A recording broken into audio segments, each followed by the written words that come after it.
भगतसिंग करू शकतात तर आपण का नाही? 1929 ब्रिटिश सरकारची असेंब्ली. भगतसिंग बॉम्ब टाकतात. कोणाला मारण्यासाठी नाही, फक्त एक संदेश द्यायचा होता. इन्कलाब जिंदाबाद, इन्कलाब जिंदाबाद. आणि महत्वाचं, तिथून पळून नाही गेले तर स्वतःलाच अटक करून घेतली, कारण त्यांना भीती नव्हती तर सत्यासाठी उभं राहण्याची हिंमत होती. एक मिनिट, मी काय बोललो? त्यांना काय नव्हती?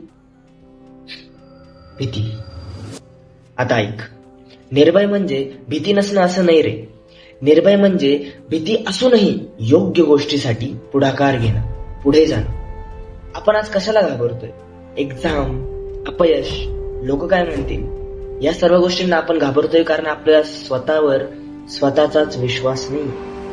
भगतसिंगांनी या स्वातंत्र्य लढ्यात एकच काम केलं, स्वतःवर विश्वास ठेवला, धाडस करण्यासाठी घाबरले नाही, निर्भयतेने पुढे जात राहिले आणि यामुळे त्यांनी त्यांच्या भीतीवर विजय मिळवला. आता तुम्ही एकच गोष्ट करा, ज्या गोष्टीची भीती वाटतीये तीच गोष्ट करून बघा. भाषण द्यायला भीती वाटत असेल तर भाषणच द्या. डान्स करायला भीती वाटते, डान्स करा.